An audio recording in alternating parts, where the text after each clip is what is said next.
Confiance, c'est moi, n'ayez plus peur. Frères et sœurs, après la multiplication des pains, Jésus oblige les disciples à gagner l'autre rive et, une fois arrivés, de l'y attendre.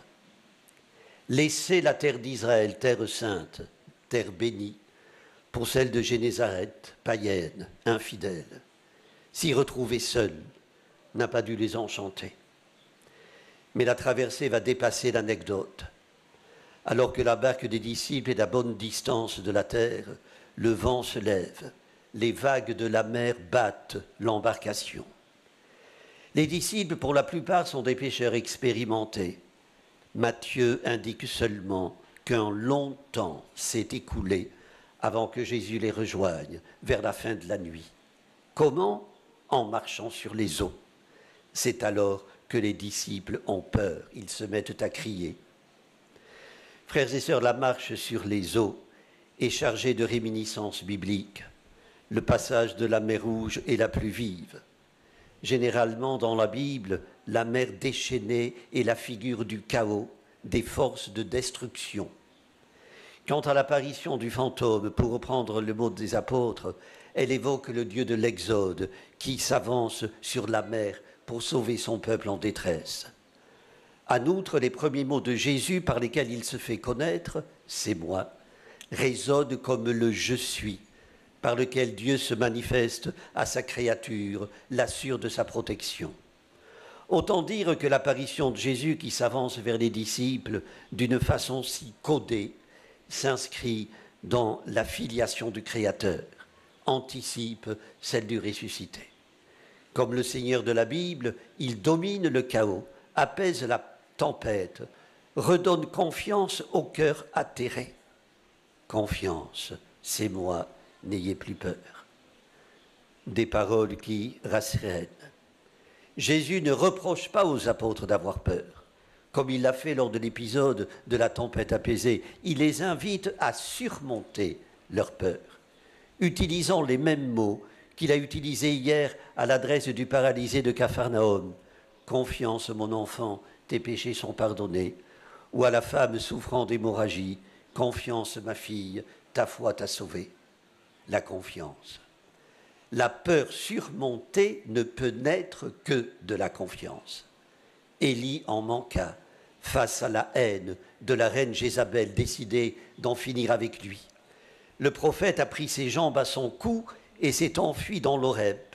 Réfugié dans une caverne, il reçoit l'ordre du Seigneur de sortir de sa cache et de se tenir sur la montagne. La confiance. Frères et sœurs, les événements que nous venons de vivre et que nous continuons de vivre appellent le croyant à s'interroger sur la charge de confiance qu'il met en Dieu.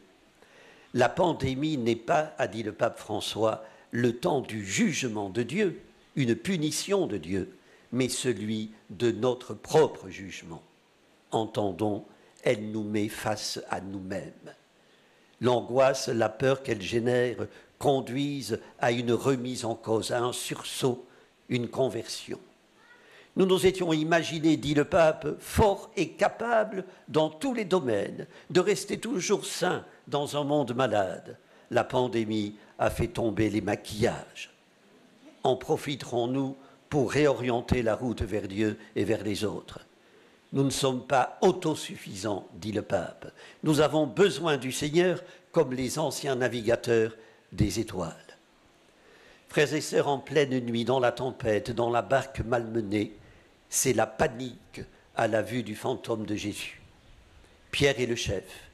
Brusquement, il jaillit, impétueux à son habitude. « Seigneur, si c'est bien toi, ordonne-moi de venir vers toi sur les eaux. » Ah, si c'est bien toi.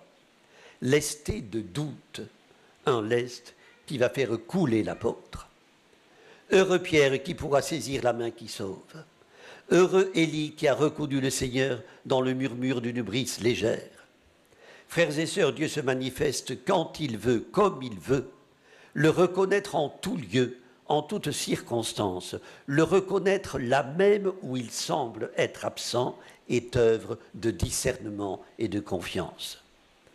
D'une inentamable confiance, en dépit des épreuves, l'apôtre Paul donne un gage éclatant et émouvant dans la lettre qu'il adresse aux Romains. Que n'a-t-il pas connu, que de traverses, que de vexations, que d'afflictions. Et par-dessus tout, il lui reste une déchirure des plus douloureuses, celle que lui valent son appartenance à Israël et l'impiété de ses frères, si infidèles envers son Dieu.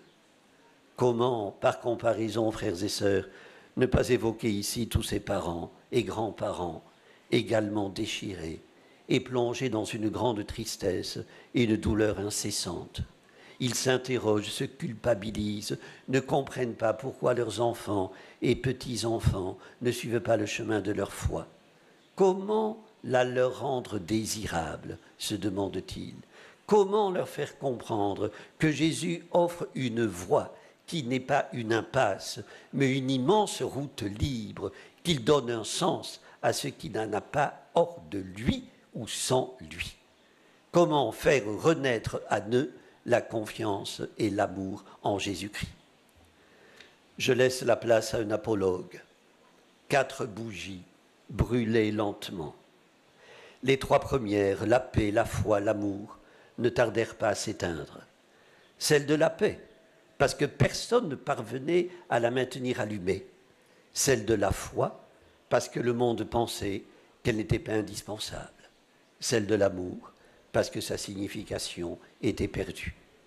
Un enfant, les voyant éteintes toutes 3, s'exclama « Pourquoi ont-elles cessé de brûler ?» C'est alors qu'intervient la 4e bougie. « N'aie pas peur, confiance, lui dit-elle. Tant que je brûle, nous pourrons rallumer les autres. Je suis l'espérance. » L'espérance vainc la peur. La confiance vainc la peur. Frères et sœurs, gardons confiance. Le Créateur de toutes choses, celui qui a le pouvoir sur les eaux et le vent, celui qui est plus fort que l'ouragan, le tremblement de terre ou le feu, nous apporte son salut. Il n'a pas désespéré de nous, ne désespérons pas de lui. Si nous coulons, il tend la main. Amen. Prions le Seigneur.